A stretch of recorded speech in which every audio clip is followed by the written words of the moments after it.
അസ്ലം വധക്കേസിലെ യഥാർത്ഥ പ്രതികളെ ഉടൻ പിടികൂടുമെന്ന് മുഖ്യമന്ത്രി പിണറായി വിജയൻ ഉറപ്പു നൽകിയിരുന്നുവെങ്കിലും നടപടി മാത്രമുണ്ടായില്ലെന്ന് പി കെ കുഞ്ഞാലിക്കുട്ടി കുറ്റപ്പെടുത്തി. നാളിതുവരെ വരെ ഒന്നും നടക്കാത്തത് തീർച്ചയായും ഇവിടെ പാർട്ടി നേതാക്കന്മാരുടെ CPM-ന്റെ നേതാക്കന്മാരുടെ ഇടപെടൽ കൊണ്ടാണ് എന്ന് പലരും സംശയിച്ചാൽ അവരെ കുറ്റം പറഞ്ഞിട്ട് യാതൊരു കാര്യമില്ല.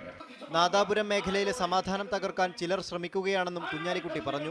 ഇത് ഒറ്റപ്പെട്ട സംഭവമാവാതെ ഇവിടുത്തെ സമാന അന്തരീക്ഷം തകർന്നാൽ അതിന്റെ ഉത്തരവാദിത്വം CPM-നായിരിക്കും, ഇടതുപക്ഷത്തിനായിരിക്കും. കഴിഞ്ഞ ആഗസ്റ്റ് 12-നാണ് യൂത്ത് ലീഗ് പ്രവർത്തകനായ മുഹമ്മദ് അസ്ലം കൊല്ലപ്പെട്ടത്. അസ്ലമിന്റെ കൊലയാളികൾക്ക് സഹായങ്ങൾ നൽകിയ 6 പേർ ഇതുവരെ അറസ്റ്റിലായി. സംഭവം നടന്ന് 40 ദിവസം പിന്നിട്ടിട്ടും കൊലപാതകം നടത്തിയവരെ പോലീസിന് പിടികൂടാനാകാത്ത സാഹചര്യത്തിലാണ് ലീഗ് പ്രതിഷേധ സംഗമം നടത്തിയത്. സമരത്തിന് കോൺഗ്രസ് എല്ലാ പിന്തുണയും നൽകുമെന്ന് സംഗമത്തിൽ പങ്കെടുത്ത മുല്ലപ്പള്ളി രാമചന്ദ്രൻ MP പറഞ്ഞു. അന്വേഷണം നടക്കുന്നുണ്ടെന്നും ഇതു സംബന്ധിച്ച മുഴുവൻ വിവരങ്ങളും പുറത്തുവിടാനാകില്ലെന്നുമാണ് പോലീസിന്റെ നിലപാട്. മീഡിയ 1 കോഴിക്കോട്.